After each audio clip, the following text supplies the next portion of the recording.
तो आज हाँ हम लोग बात कर रहे थे डिजिटल स्टेथोस्कोप के बारे में, ठीक है।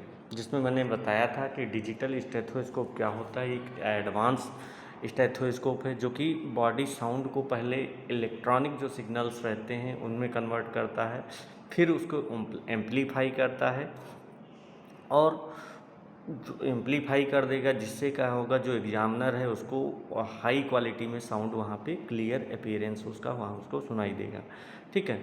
तो ये एकॉस्टिक स्टेथोस्कोप की तरह केवल साउंड का ट्रांसमिशन नहीं करता था, ये क्या करता था जो वहाँ पे एक इलेक्ट्रॉनिक टेक्नोलॉजी का यूज करके वहाँ पे जो साउंड का प्रोसेसिंग भी साउंड की करता था, जिससे क्या हो जो वहाँ पे उसकी साउंड थी उसकी क्वालिटी बेहतर होती थी और वो अच्छे से एग्जामिनर को क्लियर वहाँ पे सुनाई देती थी, ठीक है। नेक्स्ट इसके बाद मैंने बताया था ये क्या करता है, साउंड को इलेक्ट्रॉनिक सिग्नल में कन्वर्ट करता है, जिससे क्या होता है जो हमारी हार्ट हो गया, लंग्स हो गया, एब्डोमेन हो गया, ठीक है, उसकी साउंड वाइब्रेशन वहाँ पे जो प्रोड्यूस होती थी उसको पहले इलेक्ट्रॉनिक स्टेथोस्कोप क्या करता था, माइक्रोफोन सेंसर की मदद से वहाँ पे रिसीव करता था। रिसीव करने के बाद जो मैकेनिकल साउंड वेव होती थी उसको इलेक्ट्रॉनिक सिग्नल्स में कन्वर्ट करता था। जब इलेक्ट्रॉनिक सिग्नल में कन्वर्ट हो जाता था उसके बाद उसको एम्पलीफाई करके उसकी इंटेंसिटी को बढ़ा देता था। जब इंटेंसिटी उसकी बढ़ जाएगी तो अगर कोई हल्की हार्ट साउंड भी होगी, जैसे थर्ड हार्ट साउंड हो गई या फोर्थ हार्ट साउंड हो गई, इसके अलावा ब्रीदिंग साउंड हो गई, हार्ट मर्मर साउंड हो गई, तो ये सारी चीज़ें वहाँ पे क्लियर सुनाई देती थी, ठीक है। तो जिस स्टेथोस्कोप का सबसे बड़ा एडवांटेज यही था कि वहाँ पे सारी चीज़ें क्लियर सुनाई देती थी, ठीक है।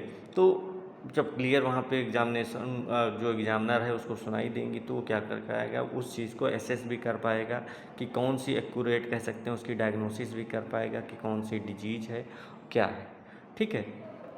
चलिए नेक्स्ट उसके आगे हम बात करते हैं इसके प्रिंसिपल की। ये देखिए यहाँ पे जो डायग्राम दिख रहा है ये किसका है, डिजिटल स्टेथोस्कोप का डायग्राम यहाँ पे, ठीक है। नेक्स्ट हम लोग बात करने वाले हैं इसके प्रिंसिपल के बारे में, ठीक है, क्या इसका प्रिंसिपल है, किस प्रिंसिपल पे बेस्ड होता है। तो body sound are covalent converted into electrical signals by a microphone amplified electronically filtered to reduce noise and then transmit to the earpieces। तो सबसे पहले body sound are converted into electrical signals by microphones. तो mainly होता क्या था इसमें, जो electronic stethoscope है या डिजिटल स्टेथोस्कोप है ये क्या करता था, इसके अंदर जो माइक्रोफोन होता था या जो इलेक्ट्रॉनिक सेंसर्स होते थे ये बॉडी साउंड्स को पहले डिटेक्ट करते थे। डिटेक्ट करने के बाद ये साउंड वेव को इलेक्ट्रॉनिक सिग्नल्स में कन्वर्ट कर देते थे, ठीक है। तो ये जो प्रोसेस हो रहा है ये ट्रांसड्यूसर प्रिंसिपल पे बेस्ड होता था, ठीक है, ट्रांसड्यूसर प्रिंसिपल पे बेस्ड होता है, ठीक। सेकंड बॉडी साउंड से क्या होगा, वहाँ पे माइक्रोफोन में जाएगा, माइक्रोफोन से वहाँ पे कन्वर्ट होंगे इलेक्ट्रॉनिक सिग्नल्स में, ठीक है, एम्पलीफाइड इलेक्ट्रॉनिकली, ठीक है, माइक्रोफोन्स, इसके अलावा एम्पलीफाइड इलेक्ट्रॉनिकली मतलब जो इलेक्ट्रिकल सिग्नल्स होंगे वो इलेक्ट्रॉनिक एम्पलीफायर सर्किट में जाएंगे। फिर एम्पलीफायर क्या करेगा, सिग्नल्स की स्ट्रेंथ को कई गुना वहाँ पे इंक्रीज कर देगा। इससे क्या होगा, जो वहाँ पे साउंड्स होगी उसको वहाँ पे आसानी से वहाँ पे कह सकते हैं क्लियर सुनाई देगी, ठीक है। तो बहुत सारी जो लो फ्रीक्वेंसी वाली साउंड्स होती हैं वो वहाँ पे क्लियरली सुनाई देती हैं, ठीक है, जैसे तुम्हारा फाइन क्रैकल्स की साउंड होती है या फिर third and fourth hard sound की साउंड हो गई, ठीक है। तो ये सारी चीज़ें वहाँ पे क्लियर सुनाई देंगी। इसके अलावा फिल्टर टू रिड्यूस नॉइज, इसके अलावा जो इलेक्ट्रॉनिक फ़िल्टर्स होते थे वहाँ पे वो क्या करते थे, जो बाहर से एक्सटर्नल नॉइज होती थी उसको भी रिड्यूस करते थे, ठीक है। तो ये जिससे क्या होता था, बहुत सारी नॉइज़, जैसे मान लिया कहीं पे ट्रैफिक है या फिर आईसीयू मशीन्स की वॉइस आ रही है या फिर ओपीडी में बैकग्राउंड नॉइज़ आ रही है, एम्बुलेंस नॉइज़ हो गई, तो इन चीज़ों को क्या करता था ये रिड्यूस कर देता था, ठीक है। अब जब भी एक्सटर्नल नॉइज़ रिड्यूस हो जाएगी तो जो बॉडी की साउंड होगी वो और ज़्यादा क्लियर वहाँ पे सुनाई देगी, ठीक है। इसीलिए तो जो इलेक्ट्रॉनिक स्टेथोस्कोप होता था ये क्या करता था, कहीं जो नॉइजी एरिया है, ठीक है, वहाँ पे भी इफेक्टिवली रहता था, ठीक है। And then transmitted to the earpiece. आप जब वो एम्पलीफाई कर देगा, फिल्टर कर देगा, तो वहाँ पे एक्सटर्नल वॉइस भी नहीं, एक्सटर्नल जो नॉइज हो रही वो भी नहीं सुनाई देगी, एम्पलीफाइड कर देगा सिग्नल्स को। तो क्या होगा, वहाँ पे उसकी इंटेंसिटी बढ़ जाएगी और वहाँ पे क्लियरली उसको सुनाई देगी। तो ये क्या होगा, ईयरफीस या हेडफोन में वहाँ पे जाएगी, फिर उसको डॉक्टर्स क्या होगा क्लियरली उसको सुन सकते हैं। ठीक है, चाहे वो हार्ट साउंड हो, लंग की साउंड हो या फिर बाउल साउंड हो। तो ये तुम्हारे जो डिजिटल स्टेथोस्कोप है वो उसमें क्या होगा, वहाँ पे क्लियर सुनाई देती है। ठीक है, पहले के अपेक्षा जो मतलब जो नेचुरल साउंड थी उसको एम्पलीफाई करने के कारण वहाँ पे अच्छे से सुनाई देगी। ठीक है, तो और ये जो साउंड होती है डिजिटल स्टेथोस्कोप की साउंड जो रहेगी, इसको हम सीधे मोबाइल, कंप्यूटर या ब्लूटूथ डिवाइस पर भी भेज सकते हैं, जिससे क्या हो दूसरा भी क्लियरली बहुत से सुनाई दे सके उसको। ठीक है, नेक्स्ट हम बात करते हैं इसके फीचर्स की, क्या क्या फीचर्स होते हैं। तो सबसे पहला फीचर्स है साउंड एम्पलीफिकेशन। तो जो डिजिटल स्टेथोस्कोप होता है ये क्या करता है, साउंड को एम्पलीफाई करने का काम करता है। एम्पलीफिकेशन पता ही क्या होगा, उसकी इंटेंसिटी को बढ़ाना। ठीक है, तो जो हार्ट, लंग्स है, अब जो ब्लड वेसल्स हैं, उनकी जो बहुत हल्की साउंड जो प्रोड्यूस होती है उसको ये क्या करते हैं, एम्पलीफाई करके वहाँ पे कई गुना बढ़ा देते हैं, जिससे वहाँ पे जो साउंड होगी क्लियरली सुनाई देगी जी। और जब क्लियरली वहाँ पे सुनाई देगी, इससे क्या होगा, वहाँ पे जो डायग्नोसिस हो गया वो भी एक्यूरेट हो सकता है। नेक्स्ट है नॉइज़ रिडक्शन। तो बताया नॉइज़ रिडक्शन टेक्नोलॉजी भी जो एक्सटर्नल इन्वायरमेंट रहेगा, एक्सटर्नल इन्वायरमेंट में जो नॉइज़ है उसको ये रिड्यूस करता है। ठीक है, और वहाँ पे जो केवल फ़िल्टर करके क्या करेंगे, केवल जो बॉडी की साउंड होगी उसी को आगे भेजने का काम करते हैं। तो उसमें बहुत सारी वॉइस, जब मैंने बताया नॉइज़ जो रहती हैं, जो आसपास के इन्वायरमेंट हो गया या फिर एम्बुलेंस में हो गया, ठीक, इन सबको ये रिड्यूस कर देता है, जिससे वहाँ पे केवल हार्ट या लंग्स या फिर बाउल की साउंड क्लियरली सुनाई देती है। ठीक है, इसके अलावा डिजिटल रिकॉर्डिंग। तो क्योंकि ये डिजिटल स्टेथोस्कोप है तो इसमें बहुत सारे रिकॉर्डिंग सिस्टम भी होते हैं। तो उनकी हेल्प से क्या करेंगे, हम हार्ट की साउंड को या लंग्स की साउंड को या मरमर्स की साउंड को क्या हम करते हैं, डिजिटली रिकॉर्ड कर सकते हैं। ठीक है, और जब रिकॉर्ड कर लेंगे तो रिकॉर्डेड साउंड बाद में क्या करेंगे, दोबारा हम उसको सुन सकते हैं, या फिर जो स्पेशलिस्ट, किसी स्पेशलिस्ट को भेज सकते हैं, स्टूडेंट टीचिंग में कह सकते हैं इसका यूज़ कर सकते हैं। ठीक है, और पेशेंट के जो फॉलोअप कंपैरिजन है उसको भी हम कर सकते हैं। ठीक है, ये कह सकते हैं इसको एज ए मेडिकल डॉक्यूमेंटेशन की तरह यूज कर सकते हैं। ठीक है, तो ये अकॉस्टिक स्टेथोस्कोप में कह सकते हैं फैसिलिटी अवेलेबल नहीं थी, जो फैसिलिटी यहाँ पर अवेलेबल है। इसके अलावा ये ब्लूटूथ कनेक्टिविटी इन एडवांस्ड मॉडल।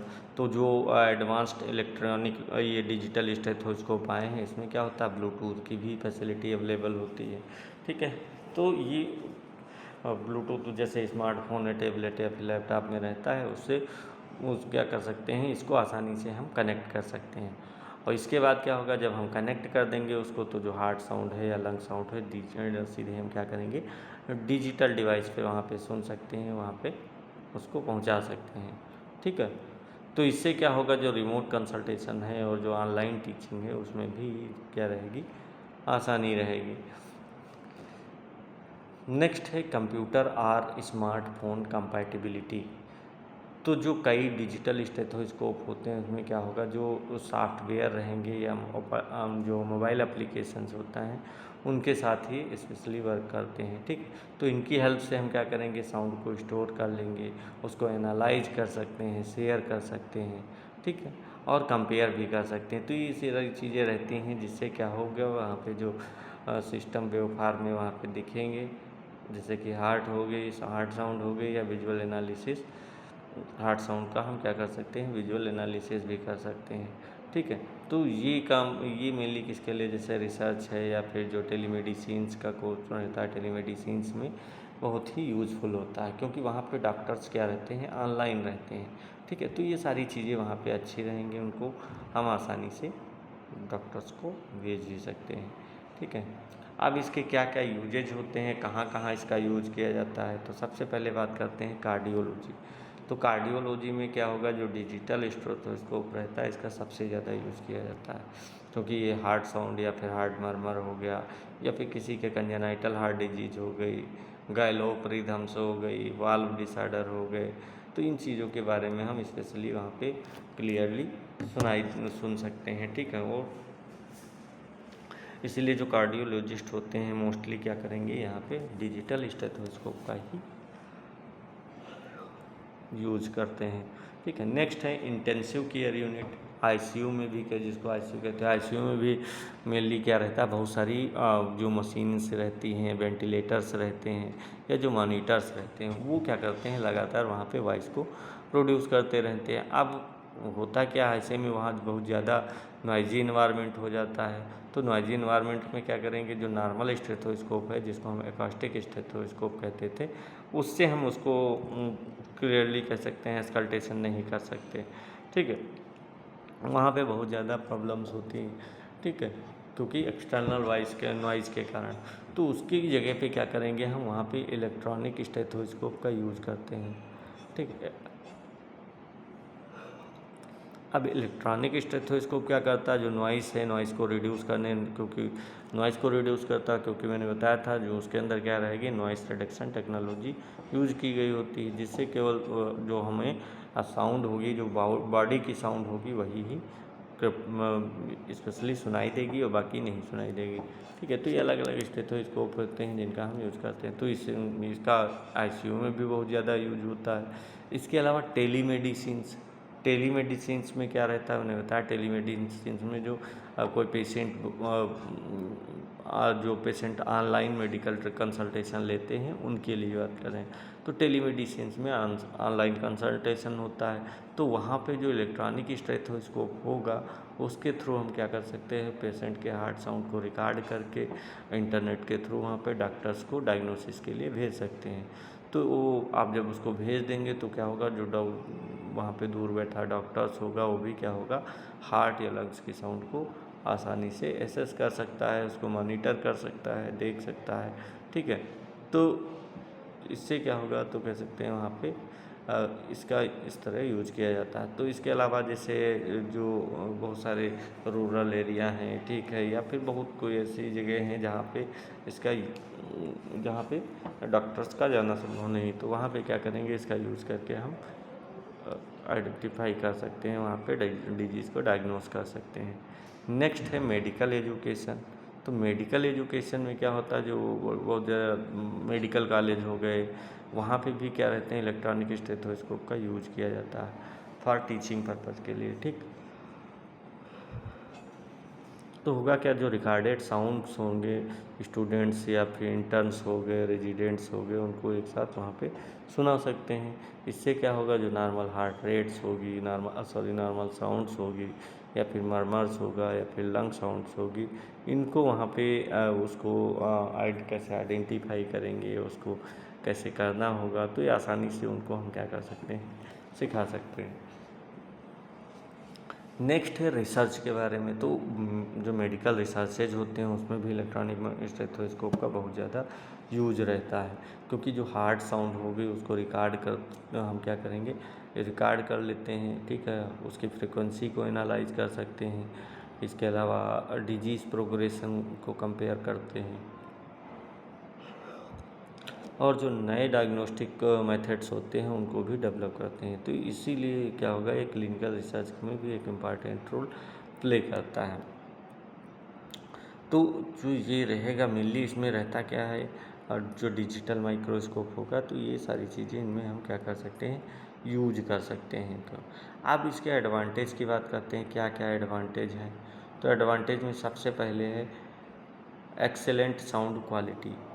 तो जो इलेक्ट्रॉनिक स्टेथोस्कोप है या फिर डिजिटल स्टेथोस्कोप है, इसमें सबसे बड़ी एडवांटेज यही है कि इसकी जो साउंड क्वालिटी होती है वो क्या रहती है, एक्सेलेंट रहती है, ठीक है। मतलब जो साउंड क्वालिटी का मतलब जो हार्ट साउंड होगी या लंग साउंड होगी या फिर वेस्कुलर साउंड हो गई और बाउल साउंड होगी, तो ये सब जो चीज़ें, ये चीज़ क्या रहेंगी, बहुत ज़्यादा वहाँ पे क्लियर, शार्प और हाई क्वालिटी में सुनाई देंगी, ठीक है। इसका कारण यही रहता है कि जो इलेक्ट्रॉनिक एम्पलीफायर है वो बॉडी साउंड को वहाँ पे इंक्रीज कर देगा, ठीक है, और जो नॉइज़ रहेगी इन्वायरमेंट की, उसको ये फिल्टर कर देता है, जिससे वहाँ पे जो एक्सटर्नल नॉइज़ रहती हैं वो वहाँ पे उसकी कह सकते हैं वो वहाँ पे फ़िल्टर हो जाएंगी और वहाँ पे सुनाई नहीं देंगी। ठीक है, केवल क्या होगा, जो वहाँ पे हार्ट की साउंड होगी या बॉडी की साउंड होगी, तो वो सारी चीज़ जो बॉडी आर्गन्स रहते हैं उनकी केवल वहाँ पे सुनाई देगी। ठीक है, तो इससे क्या कर सकते हैं, इससे हम चारों हार्ट साउंड, चाहे वो S1 हो, S2 हो, S3, S4, मतलब फर्स्ट, सेकंड, थर्ड या फोर्थ, कोई भी हार्ट साउंड हो, या फिर सॉफ्ट हार्ट मर्मर साउंड हो, या फिर लंग क्रैकल की साउंड हो, तो इन चीज़ों को क्या कर सकते हैं, हम आसानी से वहाँ पे सुन सकते हैं। ठीक है, तो इससे क्या होगा, वहाँ पे क्लिनिकल डायग्नोसिस और करने में आसानी रहेगी और रिजल्ट भी एक्यूरेट रहेगा। ठीक है, तो ये अलग अलग कंडीशन होती है। इसके अलावा रिड्यूस्ड बैकग्राउंड नॉइज, तो ये क्या करता है, बैकग्राउंड नॉइज़ को भी रिड्यूस करता है। बैकग्राउंड नॉइज़ को भी क्या करेगा, रिड्यूस करेगा। अब बैकग्राउंड नॉइज़ का मतलब हो गया जो एक्सटर्नल साउंड क्वालिटी रहेगी। ठीक है, एक्सटर्नल जो साउंड रहेगा उसको ये क्या करता है, वहाँ पे रिड्यूस करता है। ठीक है, जिससे क्या होगी, जो बॉडी की साउंड होगी वो क्लियरली वहाँ पे सुनाई देगी। ठीक है, बाकी जो आईसीयू मशीन्स की है या वेंटिलेटर साउंड है या फिर एम्बुलेंस के जो सायरन की साउंड हो गई, ट्रैफिक नॉइस हो गई, या फिर ओपीडी की साउंड हो गई, तो ये सारी चीज़ें जितनी भी साउंड्स होंगी वो वहाँ पे डिसअपीयर होंगी, वो वहाँ पे सुनाई नहीं देंगी। ठीक है, तो क्या होगा, इससे जो डॉक्टर्स होगा उसको केवल क्या होगा, हार्ट की साउंड वहाँ पे अपीयर होगी। जो हार्ट की साउंड ही केवल अपीयर होगी तो डॉक्टर उसे अच्छे से एसेस कर सकता है और वहाँ पे कह सकते हैं उसके बारे में, डिजीज़ के बारे में बता भी सकता है। ठीक है, तो इससे क्या होगा, वहाँ पे इमरजेंसी या फिर ऑपरेशन थिएटर्स में इसका हम बहुत ज़्यादा यूज कर सकते हैं। नेक्स्ट है recorded heart and loud sound.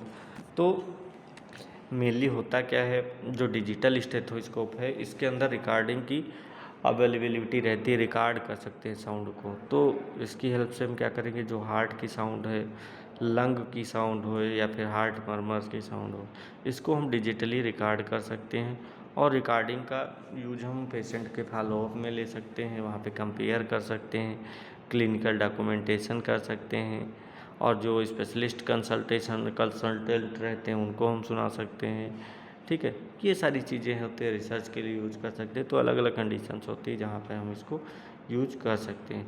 इससे क्या होगा, इससे जो रोगी रहेगा, जो पेशेंट रहेगा, उसके प्रीवियस या फिर जो करंट कंडीशन है उन दोनों को हम क्या कर सकते हैं, कंपेयर कर सकते हैं। अब कंपेयर करेंगे तो क्या होगा, आसानी से वहाँ पे हम ट्रीट कर सकते हैं। ठीक,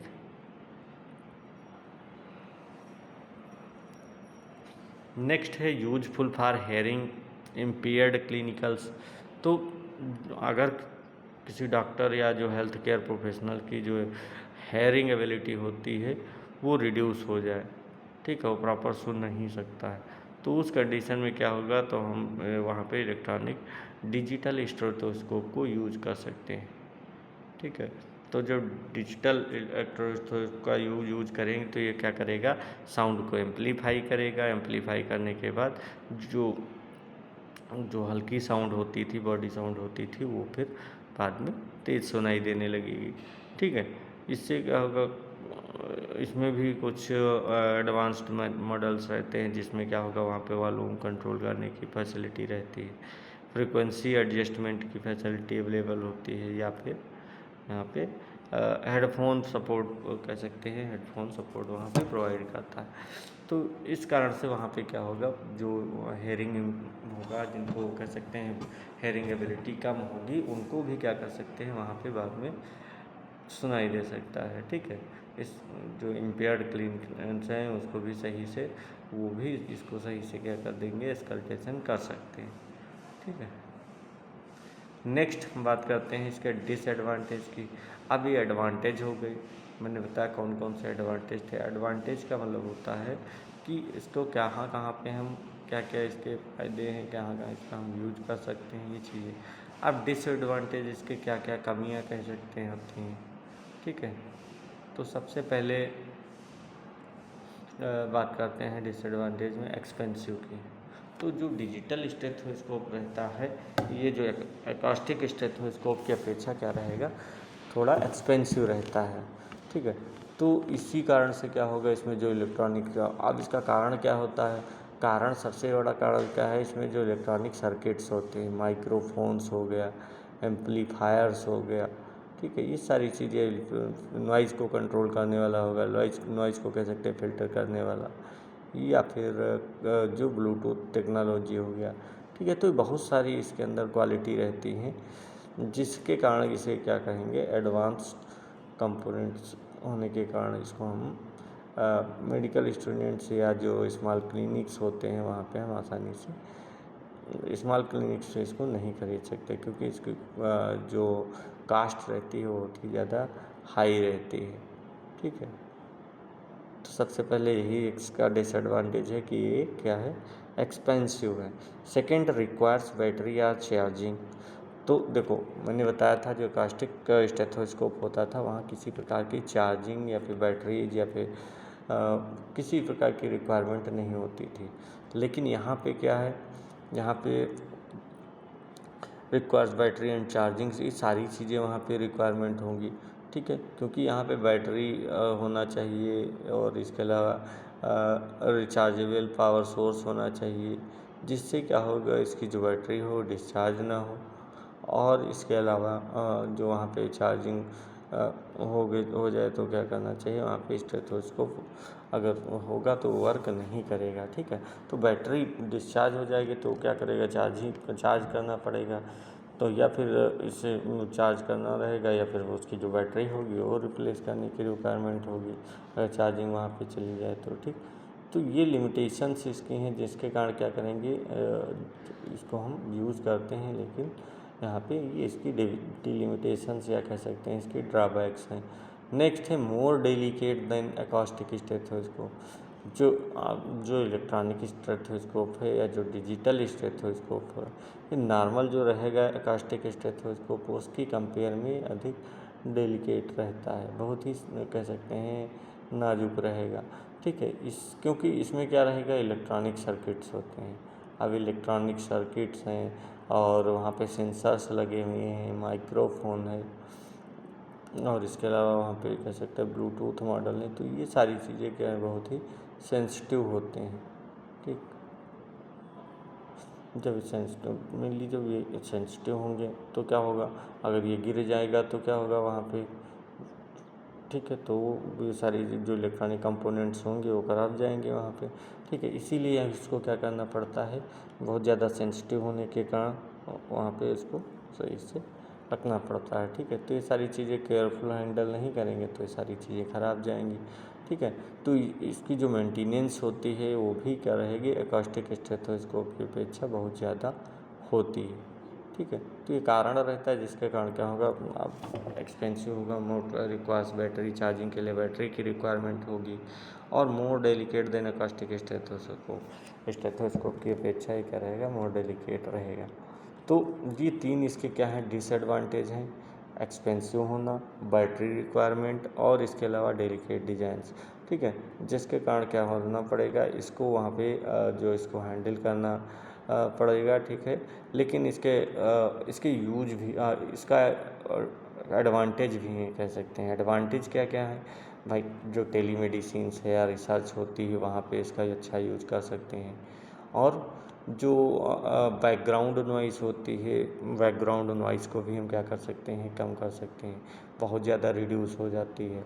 इसके अलावा ये क्या करेगा, जो इंटेंसिटी रहेगी ये इंटेंसिटी भी बढ़ा देता है, जो एम्पलीफाई करके साउंड को वहाँ पे इंक्रीज करेगा, जिससे क्या होगा, वहाँ पे जो साउंड होगी वो क्लियरली वहाँ पे विजिबल रहती है, वहाँ पे जो एग्जामिनर होगा क्लियरली उसको वहाँ पे सुनाई देगी, ठीक है। तो साउंड की क्वालिटी भी एक्सेलेंट रहेगी और बैकग्राउंड नॉइज़ भी रिड्यूस रहेगी। इसके अलावा जो लो पिच साउंड रहेगी उसको भी ये क्या कर सकता है, सुन सकता है, यहाँ पे सुनाई दे सकता है इसमें, ठीक। इसके अलावा कह सकते हैं यहाँ पे जो नॉइस रहती है या फिर हार्ड साउंड रहेगी, सॉरी नॉइस नहीं, हार्ड साउंड रहेगी या फिर बाउल साउंड हो गए, इसको ये क्या कर सकता है, वो रिकॉर्ड कर सकता है, यहाँ पे रिकॉर्डिंग की अवेलेबिलिटी रहती है।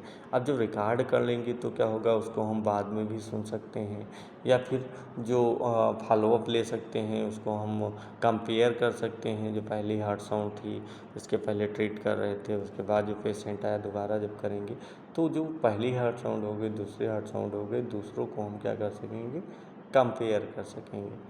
जब कंपेयर करेंगे तो वहाँ पे डायग्नोसिस उसकी अच्छी होगी जाके, ठीक। इसके अलावा अगर किसी जो एग्ज़ामिनर है उसको हेयरिंग इम्पेयर्ड है की कंडीशन है, या फिर कह सकते हैं वहाँ पे हेयरिंग प्रॉब्लम है, ठीक है, लो फ्रिक्वेंसी वॉइस उसको नहीं सुनाई दे रही है, तो उस कंडीशन में क्या करेंगे, वहाँ पे जो पर्सन होगा वहाँ पे जो ये एम्पलीफाई करने के कारण यहाँ पे क्या करेगा, उसको हेयरिंग प्रॉब्लम होने के बावजूद भी उसको जो क्वालिटी होगी वो अच्छी सुनाई देगी वहाँ पे साउंड, ठीक है। बस डिसएडवांटेज है कि ये एक्सपेंसिव है और वहाँ पे मोर डेलिकेट सेंसिटिव रहता है इलेक्ट्रॉनिक्स इंस्ट्रूमेंट होने के कारण। अगर गिर गया तो क्या होगा, वहाँ पे उसके जो इंस्ट्रूमेंट्स होंगे वो टूट जाएंगे, ठीक है। इस कारण से ये थोड़ा बहुत डिसएडवांटेज इसके हैं, बाकी ये एडवांटेज है। बाकी इसको चार्ज करना पड़ता है, जो अदर माइक्रोस्कोप हैं उनको, जैसे जो एकास्टिक स्टेथोस्कोप है उसको चार्ज नहीं करना पड़ता था, ठीक है। तो ये दोनों डिसएडवांटेज हो गए। अब हम नेक्स्ट बात करेंगे पीडियाट्रिक स्टेथोस्कोप के बारे में। पीडियाट्रिक स्टेथोस्कोप का मतलब हो गया जो मोस्टली क्या यूज़ किया जाता है, छोटे बच्चों में यूज़ किया जाता है, ठीक है। तो इसमें सबसे बड़ी बात होती है पीडियाट्रिक, ये स्पेशली डिज़ाइन ही किया जाता है चिल्ड्रंस के लिए, कि जो चिल्ड्रन हैं उनके यूज के लिए इसको डिज़ाइन किया जाता है। तो ये देखिए इसका स्ट्रक्चर भी दिया गया है जो पीडियाट्रिक स्टेथोस्कोप होता है, ठीक है। कुछ इसमें जैसे मैंने बताया था वहाँ पे चेस्ट पीस जो रहेगा वो लार्ज रहेगा, कुछ चीज़ें यहाँ पे रहती हैं जो वहाँ की अपेक्षा क्या रहेंगी, यहाँ पे कम रहेंगी, ठीक है। तो ओके क्लास। और हाँ, अगर आप लोग अगर BMS, BHMS, BUMS या फिर BNYS किया है तो क्या करना है, और आप लोग लीगल वे में वहाँ पे प्राइमरी स्टेज पे एलोपैथिक प्रैक्टिस करना चाहते हैं, तो हम आपको एक लीगल गवर्नमेंट कोर्स के बारे में बता रहा हूँ जो कि बहुत सही रहता, अच्छा रहता है, जिसका नाम है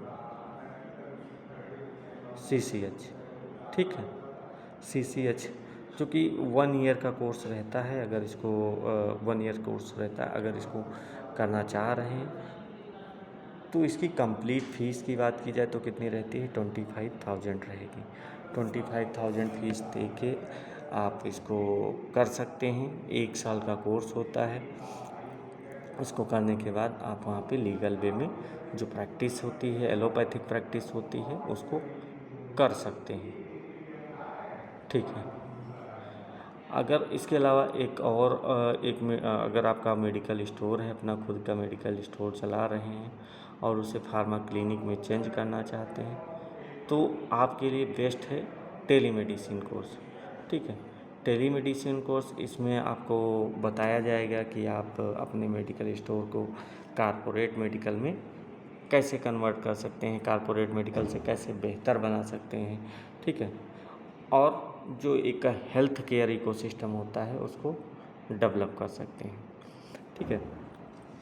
तो वे भी कह सकते हैं। और इसमें क्या रहता है, जो डॉक्टर्स रहते हैं वो आपको ऑडियो या फिर वीडियो कॉल पे कनेक्ट हो सकते हैं, और जब ऑडियो वीडियो कॉल पे कनेक्ट हो जाएंगे तो आपको उसके बारे में अगर कोई पेशेंट से रिलेटेड हो गया या फिर कोई वहाँ पे, जैसे अभी मैंने बताया था स्टेथोस्कोप के बारे में कि वहाँ पे टेलीमेडिसिन्स का कोर्स, ठीक है। तो वो यही कोर्स होता है टेलीमेडिसिन्स का कोर्स, जिसमें वहाँ पे डॉक्टर्स आपको डायरेक्टली वहाँ पे ऑडियो या वीडियो कॉल पे कनेक्ट होके वहाँ पे आपको बेहतर इसके बारे में जो पेशेंट होगा उसके कैसे वहाँ पे सारे टेस्ट होंगे, कैसे क्या होगा, ठीक है, क्या क्या सारी चीज़ें होंगी, आप उसको वहाँ पे डायरेक्टली कनेक्ट होके एडवाइस ले सकते हैं, ठीक है। इस कोर्स की फ़ीस की बात की जाए तो इसकी फ़ीस कितनी है, 25,000 है, ठीक है।